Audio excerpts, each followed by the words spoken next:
friendship that'll never ever end.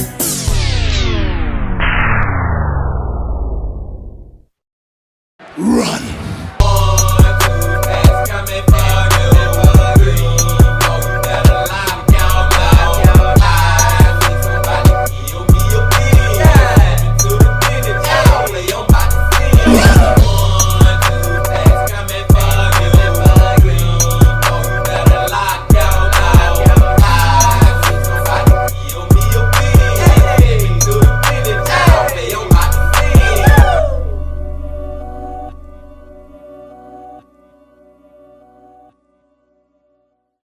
It's a beautiful day in the neighborhood.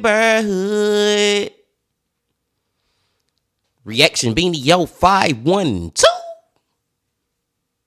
Day in that neighborhood. My brothers and sisters, it is that time to get into another one of these true crime, horror, dark, deep, and mysterious what the is going on type of videos. And today, we are going back to my brother from another mother. And that brother is Jose Ortiz from Evil Intentions.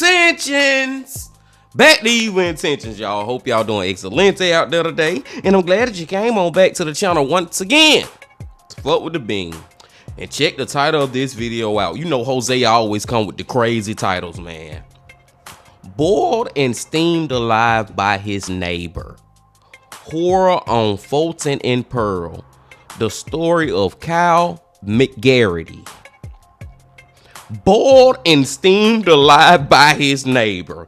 Dude, like, it's one thing to kill somebody, and murder is always murder at the end of the day. But it be certain ways that people be murdering people out here. Just be like, come on, man. Now you just went way overboard. You know what I'm saying, man? If you look at the beginning of this title, that's one of those overboard murder, so to speak, or whatever. I know y'all get what I'm saying. But we're about to check it out. But before we check it out, my brothers and sisters, y'all know what y'all got to do. Get whatever you may need. Get what you need, please. We back to Jose Ortiz from Evil Intentions. Y'all got what y'all need. Y'all ready to go? Then let's go. Before we begin, I'd like to start by saying that my heart truly goes out to the family and friends of the person we'll be discussing today, Kyle McGarity. It's never my intention to make anybody relive those bad moments or reopen old wounds when I do these videos. This channel has always been dedicated to the memories of those taken too soon in this city, and has been that way since my very first video on this platform. If the details to today's story sound a little familiar, it's because they've been shared across the internet for years now, but it's been under a different person's name. Now, of course, there's nothing wrong with that. But I feel that when that happens, sometimes it's easy to lose sight of who these people truly were because we don't know who we're really talking about. So as always, I just aim to give you guys a better look at who these people were before the headlines, before the grief, and before tragedy struck. At the end of the day, these are real people who are no longer here with us for terrible reasons.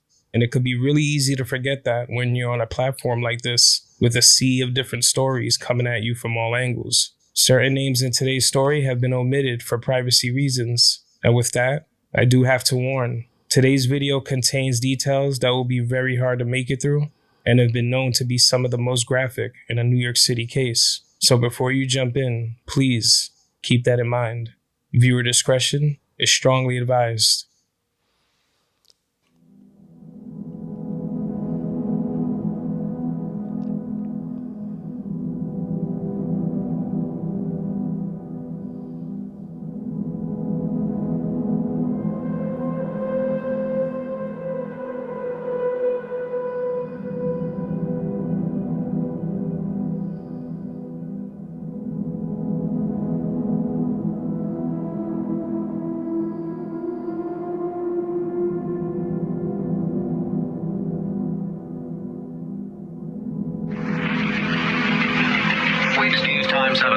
Police say a 25-year-old bartender was killed early yesterday when he fell down a downtown manhole, dropping 15 feet into boiling water. Officers aren't sure whether Kyle McGarity slipped into it by accident while roughhousing with a friend or was pushed. It happened at Pearl and Fulton. The footage you just watched was taken on the morning of December 14th of 2002. Police are investigating what they described as one of the most awful crime scenes that they had ever witnessed. What started as a night out with familiar faces would soon take a horrific turn, and someone who seemed to be trying his absolute best to stop an escalating situation would pay with his life, suffering a cruel and shocking end. Like, can you imagine, my brothers and sisters, falling into basically a boiling, like on your stove, a freaking hot water on your damn stove? You basically falling into that, your whole body. Can you imagine it? Jesus, Jesus, Jesus. On today's episode of Evil Intentions, this is The Pit, the story of Kyle McGarity. Can you imagine?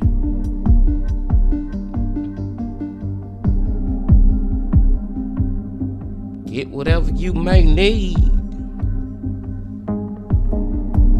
The victim goes down the manhole cover. It had the stack on it, for it to release the steam, but somehow that gets knocked out of the way and he goes down.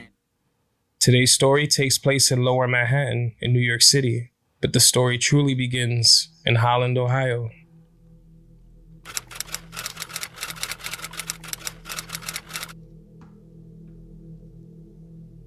Holland is a village located in Lucas County in the northwestern part of Ohio.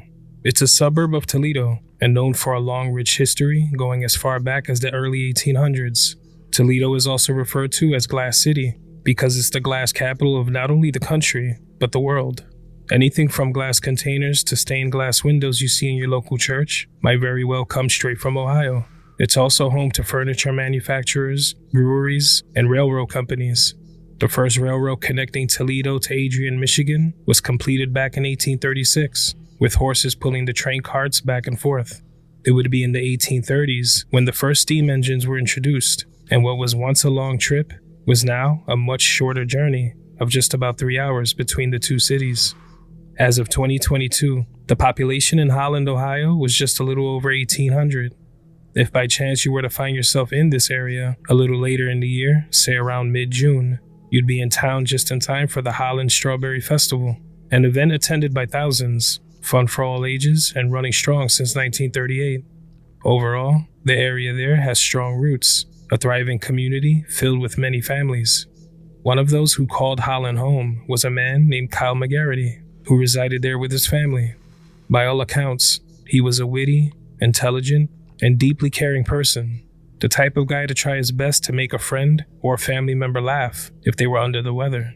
Someone who knew how to read people and situations clearly, with the ability to lighten the mood if needed.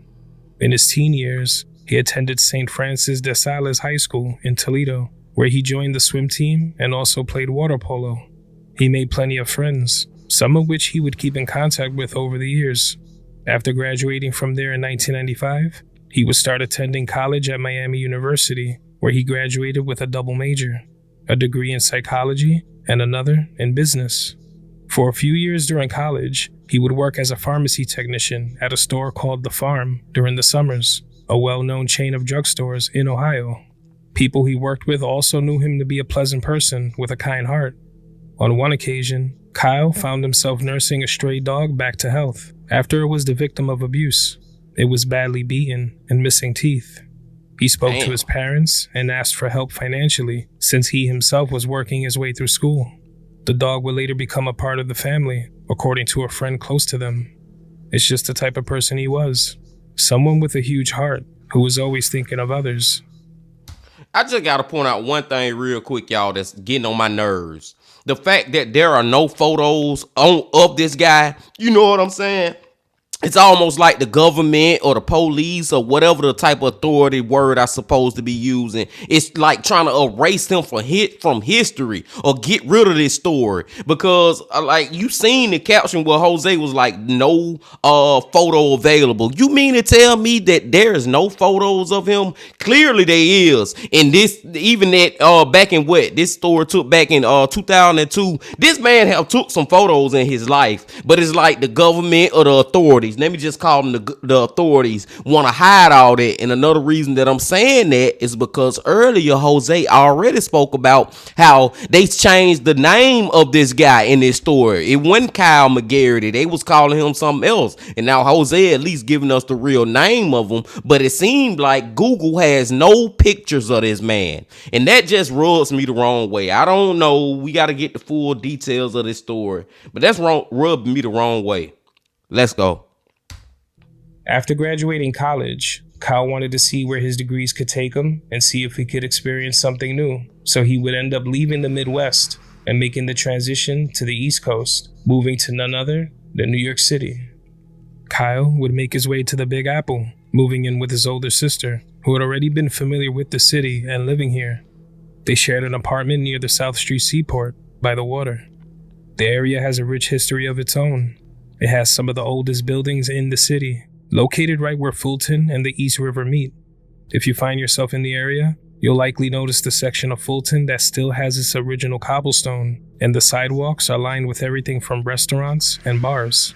For anyone who may be looking for a deeper history at how this neighborhood has evolved over the centuries, the South Street Seaport Museum on the same strip is filled with artifacts and a breakdown of all that history. Not too far down, you'll reach the water, with amazing views of the Brooklyn Bridge and Lower Manhattan. It really is a prime location, especially when the weather gets warm. Thousands of people coming and going every day. Kyle loved being in New York City, according to a neighbor, and he was well liked here too, just like he was back home, described by those who had just gotten to know him as someone with a sweet spirit, a person who loved his dog Emmett and always kept it cordial with anyone he came across. Everybody loved him. Being someone who held several jobs while in school, as soon as he made it to the city, he started to look for work. In the spring of 2001, he landed a job at a pharmacy in the financial district, not far from the World Trade Center. Another neighbor would get to know Kyle shortly after he arrived in the city. He had the following to say. He was always out looking for work. He was making his way in New York. That was one of the things that I admired about him. When September of 2001 came, the world would witness what took place in the financial district, when nearly 3,000 people lost their lives in the attacks. That pain was felt by many around the world, and the surrounding area was greatly affected for years to come. Kyle, now 25 years old, would be one of those people. The pharmacy he worked at was shut down in the aftermath of the attacks, leaving him unemployed. Still, he didn't let it slow him down. He would make visits back home to Ohio, visiting family and friends, but he always came back to the city. He was determined to make it work here, so he continued his search for more job opportunities. By December of 2002, Kyle landed a new job as a waiter at Mark Joseph's Steakhouse, a restaurant not far from his home. The restaurant was pretty new itself at the time, having opened its doors in January of 2001. It was convenient for him since it was nearby, and he didn't mind the busy work. He was just happy to be in the city with his sister and was always making plans for the future. On the night of Friday, December 13th of 2002, Kyle was done with his shift at Mark Joseph's restaurant, and he would leave sometime after his shift was over. He decided to meet with 47-year-old Keith Masters, a part-time bartender who also worked at the Fulton Fish Market. According to reports, this was also a neighbor of his who lived right across the hall, someone that he had met sometime after moving to the city. But what started as a perfectly normal night out after a busy workday would soon take a horrific turn for the worst. On this night, Kyle and Keith were said to be joined by Keith's girlfriend as they visited locations near the seaport having drinks, something plenty of people do to unwind after a long day. It wasn't anything out of the ordinary, and it was close to home, just a few blocks away. Their night continued into the early morning hours of Saturday, December 14th, with them still roaming the neighborhood between 3 and 4 a.m. Things in the area were starting to die down a bit. In the city, even in the early morning hours like this, there's always something happening. You'll see plenty of people doing the same thing, returning from a night out, maybe even heading to an after-hour spot. Others are home, maybe watching TV, maybe asleep. But on this day, residents near Fulton and Pearl Street would hear voices echoing from the streets below, the voices of two men. One of the men slurred his words and clearly sounded upset. For some, this was just two men that were arguing loudly, but that argument would quickly begin to escalate and would soon become physical. It was unclear why, but the men who had been fighting were Kyle and Keith. Their loud Damn, man, this seemed like one of those instances where you got two drunk dudes drunk fighting, and that's one of the worst things that can happen in a fight, y'all. Seriously, you got two drunk mother fighting each other, things can get bad real quick because one of them so drunk till they might do something that they'll later on regret. Seriously. screams were enough to worry the residents living nearby, and within minutes of this, a call was placed to 911 for the disturbance. Authorities would reach Fulton and Pearl minutes later, but immediately, there was something very wrong with the scene. When they got there, authorities would find Keith and his girlfriend, but there was no Kyle. Maybe the fight was over and he walked off. But it was here, when they reached the scene and realized that they found something much more horrific than just the end of some fight. Kyle was underneath them because he somehow fell through an open manhole in the ground, falling nearly 20 feet into a pit of water and scalding hot steam. Water that they had no idea was actually 300 degrees and boiling Kyle alive as he reached up for help, screaming in pain. It was impossible for authorities to go down and help him without the same happening to them. The manhole was said to have a vent stack placed over it to help release steam. One of those orange and white coverings that go about 10 or 12 feet high. This was placed there by Con Edison since they had recently found a leak in a broken water main below the street. According to Con Ed, the vent stack was still perfectly in place when they checked it around 2:30 a.m. that same morning. The boiling water below was released into the sewer, normally a safe distance from pedestrians who walked above, since there were barriers to keep people away. If you live in the city, you've probably seen this more times than you can count. You would never think it could be this dangerous unless you work in that field or have experience with that sort of thing. They quickly made the emergency call to Con Ed so they could shut off the water main, all while EMS and firefighters arrived at the scene. But they were powerless. He was still alive and in unimaginable pain. Eventually, he would die from the deadly steam and the boiling hot water he'd been halfway submerged in. It would be nearly 5 hours before rescuers were able to remove his body from the pit below, and even then, it was still dangerous. It was now after 8 a.m. and the sun was up.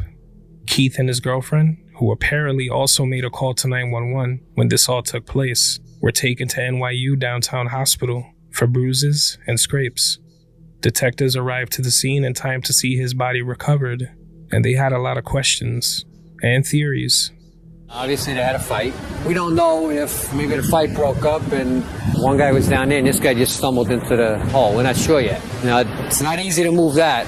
Educated guess would be that during a struggle, they knocked it over. You know, nothing intentional, I'm sure, just an accident, but still, somebody is dead. Nah, I think this thing was just two drunks having a fight, and unfortunate where they happen to have the fight. If there's no manhole cover there, nobody gets hurt. How y'all feel about this, y'all? Do y'all feel that dude tried to kill Kyle on purpose, or could you just blame it on the alcohol? Like, the fact that, I don't know the name of it, but that big ass thing that they had covering this freaking hole, you know what I'm saying? That's a big object for them to had to been moved, so they had to been tussling or whatever and knocked it over. But did the guy intentionally push Kyle into this hole, or did it happen by accident, them just being drunk and out there fighting? That is the question, man. But 300 and something degrees that water was boiling down there, and he fell into it. Like I said earlier, my brothers and sisters, can you imagine that? But that's gonna be the thing that we gotta figure out, man, is did he do this intentionally or not? And at this point, I don't know, but let's go. But as they learned more, they started to have more questions because it didn't make sense. How do two men fall in, but only one comes out alive? An investigation was soon underway. The medical examiner's office would soon receive Kyle's body, and tests were performed to determine a cause of death. The examiner would quickly notice the color of his body. It was a bright red, leathery to the touch. All his skin had peeled off. His body was steamed and boiled while he was still alive. He would have felt everything, since the steam wouldn't have killed his nerve endings, unlike when flames are involved. His body was in what they call a pugilistic state, which meant some of the muscles in his limbs contracted from the intense heat, causing his arms and legs to curl. He had no broken bones, no blunt force trauma, no injuries that suggested he could have died any other way. It was impossible to tell if he had any type of bruising because the tissue that would normally show contusions had all been deeply scalded from the steam and boiling hot water. His organs had also been cooked, with his heart, kidneys, and even his brain all steamed solid. He had third-degree thermal injuries all over, with burns covering more than 60% of his body. The temperature and combination of steam and water caused a trifecta of cardiac arrest, cerebral edema, and asphyxia, with swelling of his trachea. His body temperature was 125 degrees, but it's believed that it was much, much higher, since the thermometers that were used stopped at 125, so an accurate reading was impossible. All of these factors contributing to his horrifying death. The information regarding the autopsy performed was detailed in a book called Working Stiff by medical examiner Judy Melanik. The book describes different stories throughout her career that all stuck with her, even giving her horrible nightmares for years to come. This one was the worst she had ever seen. The names in her book were changed, with Kyle being referenced as Sean Doyle and Keith Masters referenced as Michael Wright. Although this is public information and the real names have been available since it took place, these would be the names that you would normally see attached to the story. As investigators tried to piece the scene together and see if there were any witnesses, Keith had already been questioned briefly at the hospital. He gave his version of events, and that information made its way to officers on the scene. According to him, he, his girlfriend, and Kyle were walking in the direction of the apartment, looking to possibly get into a game of pool, when they started roughhousing, play fighting in the street, without knowing that the manhole was behind them.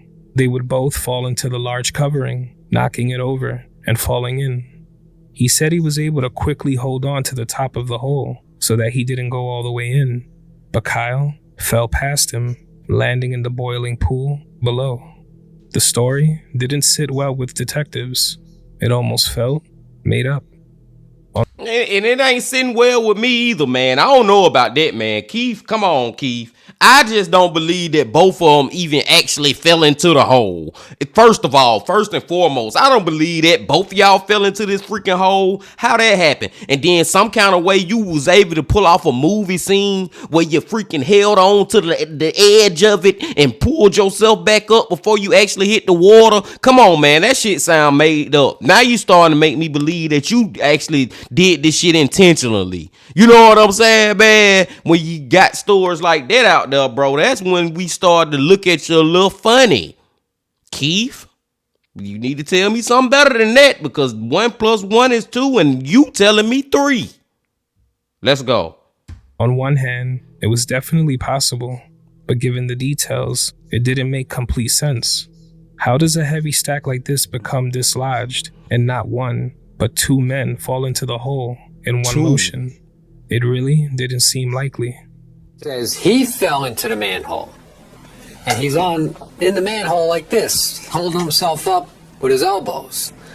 And the victim falls past him. That's how he gets scratches on his face, and he goes down the hole. Yeah, he claims he fell after the victim went down or before the victim? Before. He's holding himself up by the elbows, and the victim falls past him. Just trying to visualize it. That make it even worse. This man lying. I'm just gonna put it out there, Being Team. This motherfucker lying, man. That make it even worse that he claimed he fell in it first in some kind of way. Kyle miraculously fell in there after you was already in there, but you was holding up by your elbows. Come on, man. Come on, bro. And now I'm wondering if he gonna get charged for this. I think he gonna get away with it though. So I'm not gonna even get all worked up because I'm already expecting him to get away with this. But I'm at the point now I believe he did it. The face this detective made when hearing what took place was exactly how those close to the case felt. It didn't seem possible. And on top of this, when Keith was in the hospital, he had been treated for bruises and scratches all over his face, consistent with someone fighting back. Due to this, when Kyle's body was recovered, his hands were bagged up to check for DNA that might still be present. Keith didn't seem to have any scratches or abrasions on his elbows or his forearms, which he should have had if he fell and held himself up, like he described. The investigation continued.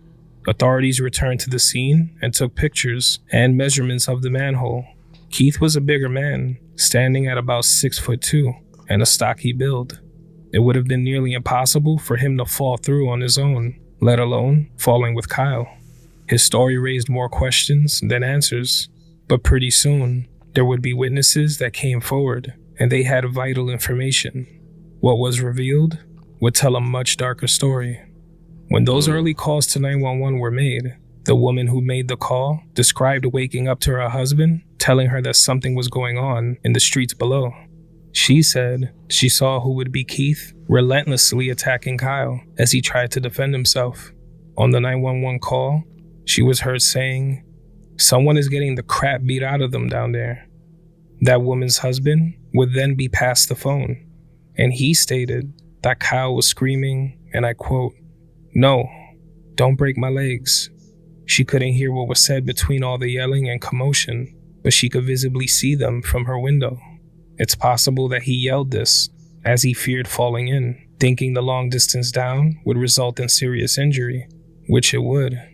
One thing she did hear right after was Keith's girlfriend as she screamed in a panic, yelling at the top of her lungs that someone had fallen into the hole. Keith would respond that she was being hysterical and needed to go home. Another witness at a building near the scene stated he saw everything, and he witnessed the moment that Keith was thrown into the open manhole. He had the following to say: "I saw it all. He threw the guy in. 2 men were fighting. Don't let them tell you anything else. I saw it for myself." A fourth witness, a security guard with a firm called Alliance, approached the couple as they stood on the corner, looking frantic and out of place. He was doing a routine drive around the area when he came upon Keith and his girlfriend. He rolled down his vehicle window and asked if everything was okay. Keith had no response. It was his girlfriend who replied, and she would say, "There's someone in the manhole." That's when she called authorities, not as soon as he went in. So by this point, authorities were called for a fight in the street, but as they arrived, they found an entirely different scenario. And now other calls were coming in about what was at first believed to be a freak accident. A description of the events that unfolded had changed very quickly, but one final witness would come forward the next day, and what she saw spoke volumes. She was there to see the 2 men who were already arguing. She stated that she saw a man run up behind Kyle, tackling him from behind and placing him in a tight bear hug. Once he had a hold on him, he slammed him up against the brick wall of 40 Fulton, located just a few steps away from the scene. He held him there, screaming in his face. It was stated that Kyle might have said something that angered him further, but it was only heard by this one witness, and she wasn't exactly sure what she heard entirely. It just gave the impression that Kyle wasn't angry. He was still trying to defuse the situation he found himself in. In moments like these, some people make jokes just to lighten the mood. Keith's girlfriend stood there watching and tried to calm Keith down, but to no avail. Kyle was able to break free from the hold and started to defend himself. The 2 of them rolled on the ground in a chaotic scuffle, and Keith would then start to pummel him. It was now very clear that there was much more to this, and lies were being told. Keith was transported to the precinct, still clad in his hospital gown, where he was questioned more thoroughly. His girlfriend was also brought in for questioning. Here, he stuck to his story, saying he and Kyle were playing around and they both fell in, but authorities weren't buying it, especially because when they asked his girlfriend what she saw, she gave her own story. At first, similar to Keith's, saying they were just messing around. but further details suggested otherwise. She And that's what I want to hear. I want to hear her freaking story. stated that what set this entire event in motion was when they were making their way home at around 4 a.m. As they walked toward Fulton and Pearl, the three stopped at a nearby McDonald's for some food. Her and Keith got into a minor argument while there, but it was nothing serious. As they walked down the street, they started to argue again, and this time it was louder, much more serious in tone, and more threatening. Kyle was someone who always wanted to try and defuse an escalating situation. He walked up to her and put his arm around her, walking forward, in an attempt to get her to stop arguing with Keith, kind of like saying, "Hey, come this way. You guys are fine, don't argue. Don't feed into it." But Keith didn't take it that way. He saw this as Kyle trying to come onto his girlfriend, and the mere thought of that filled him with rage. He would attack Kyle seconds after. She stated that the steam from the vent obscured her vision, so she couldn't see whether he fell in or was thrown. Bullshit. I gotta call bullshit on that. Talking about you couldn't see because the steam did Keith try to throw him in or he just fell in accidentally. BS. Followed was sheer fright and shouts of confusion between her and Keith as he told her she was starting to panic and to just go home. Meanwhile, Kyle was below, fighting for his life. She was grilled by detectives who would urge her to not try and cover for her boyfriend.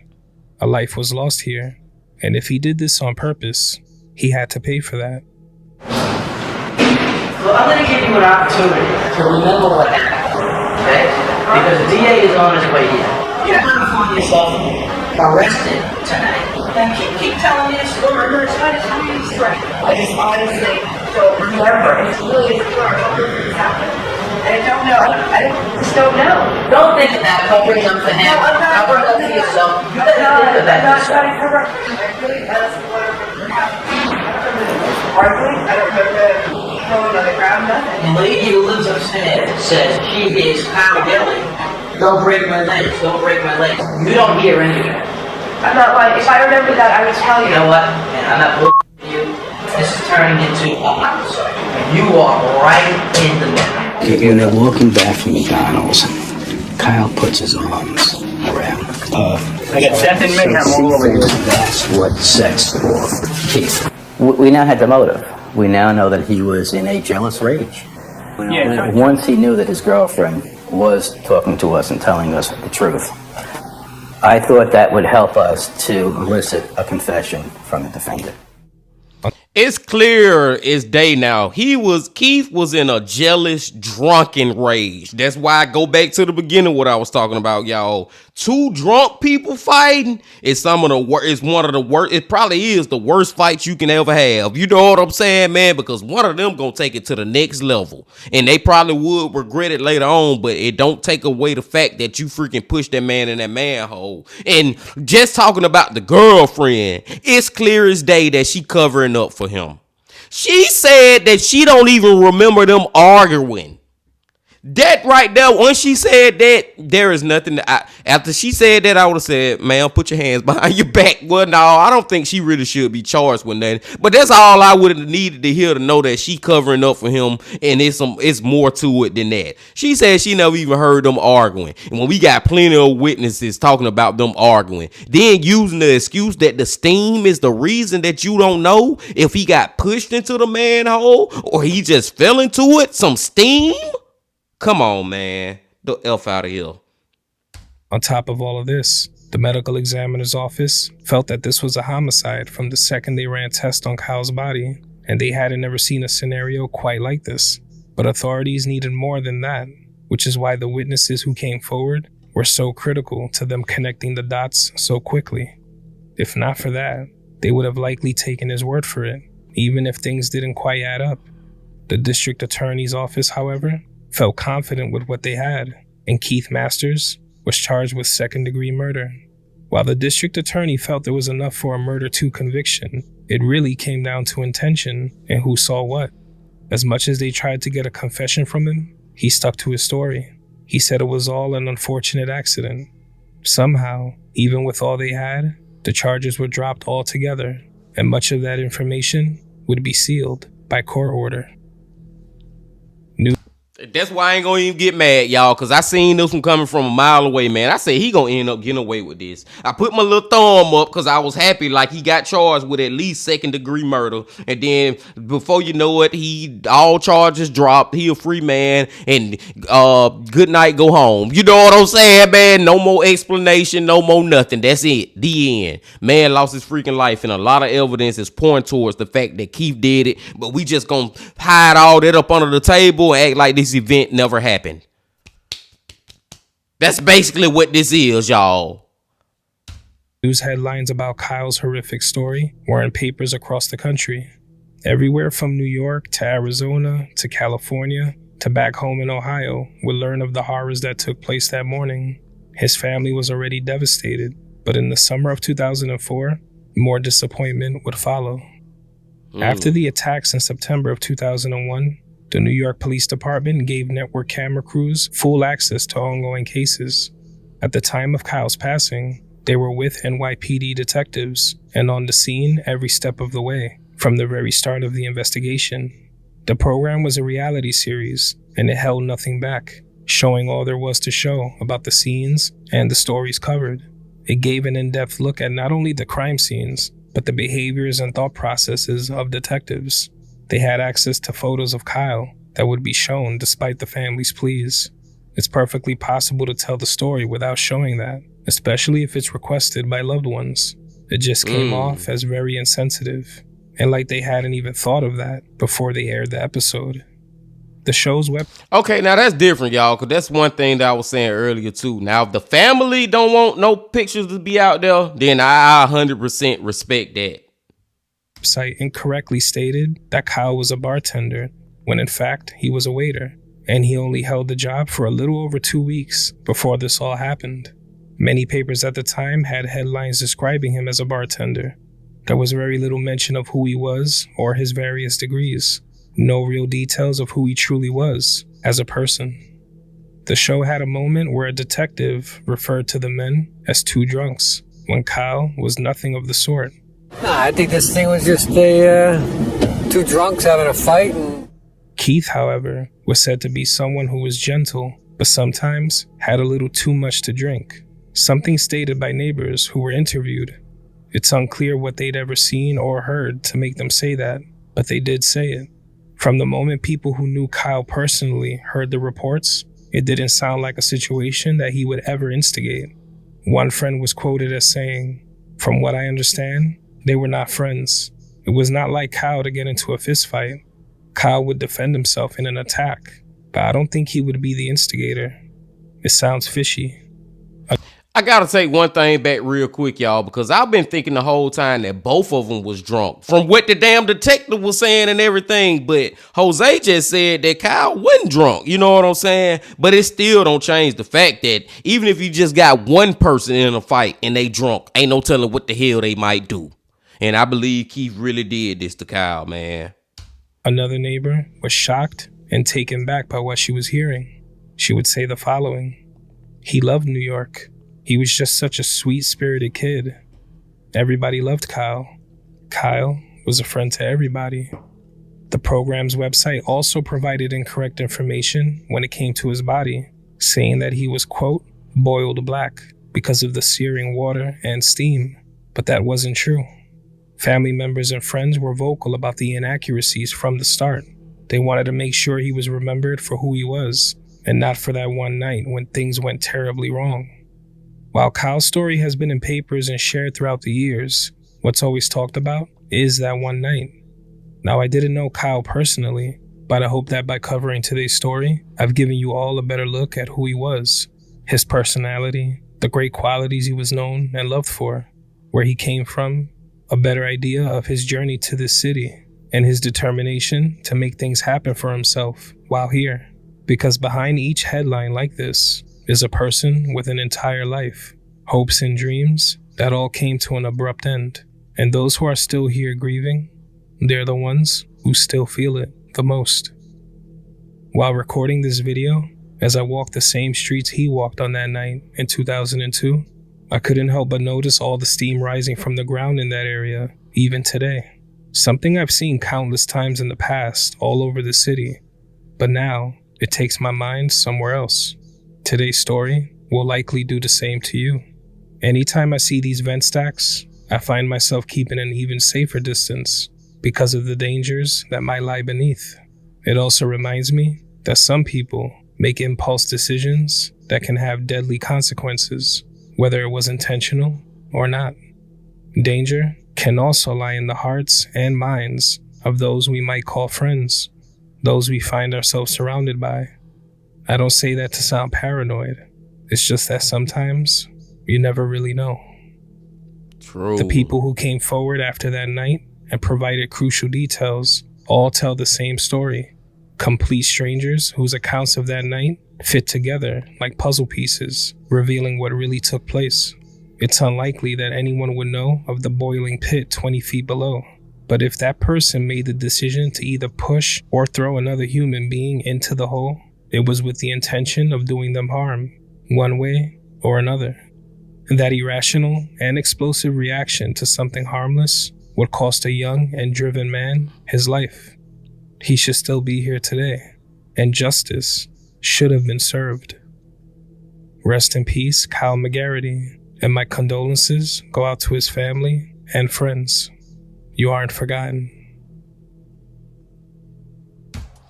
Rest in peace to Kyle McGarity, man. Like, and at least we know his real name. Thank you, Jose, for putting out this video so we can know who this man really was and what really went on in his life and who he really was as a human, not only what actually happened to him. And they switching his name up and they hiding his face, even though that may be something that the family requested or whatever. But man, all I gotta say is, y'all, as far as like, do I think I know what happened to him? I'm pretty sure, and I'm pretty sure that y'all pretty sure too, that Keith killed that man. Long story short, short story long, Keith pushed that man in that damn manhole. He started making up unnecessary crazy lies to make you get the wink eye and look at him like this. Look at Keith just like this. You know what I'm saying, man? Just from his craziness of his lies. He claimed that he fell in the hole first.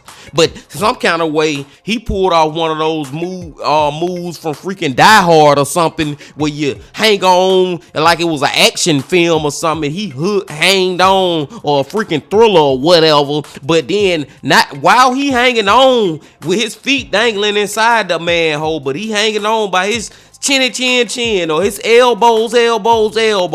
Some kind of freaking way, Kyle ended up falling in too. While he in the manhole, some kind of way Kyle fell in, went past him, and down into the water. Are you freaking kidding me? Like, bro, you making up stuff. You making yourself look guilty. Long story short story long, man. Oh my God. And then I already knew too, y'all. I already freaking knew, man. I already had it in my heart. I already knew it. I was ready to accept it, that he was gonna get away with it. I just had that feeling from the beginning, man. This one here is a very freaking weird case, man. And like I said, that's why I'm glad Jose brought this to light for us. You know what I'm saying? Shed some light on this case, because this is one of those cases that we'll never hear nothing else from, and it'll always just be a crazy mystery. And it's just like, wow, dude. Rest in peace to Kyle, y'all. And one thing I want to point out again is I was thinking that he was drunk too, but come to find out he was not drunk. But it, like I said, man, it only take one drunk mother to be drunk as hell and then make a decision that he probably regret doing this, y'all. He probably did that in the moment of his drunkenness, man. You will be surprised what people will do when they drunk that they wouldn't do if they not drunk. You know what I'm saying, man? So it's just, but I'm not making no excuses for him. I feel like he should have been locked up. I feel like he should have been locked up for life or whatever. Throw away the key. For real. But I digress. I want to say more about this story. Like, I always want to go on and on talking about these stories, y'all. But we have been here long enough. I appreciate y'all being here as long as y'all have. But before y'all leave, please hit that like button, comment, subscribe, and do all that if you ain't did that yet. And come on back tomorrow for another That Chapter Wednesday. But until then, my friends, I also need y'all to remember this. Love, peace, and happiness. Stay safe. Don't stop. keep going. Yeah.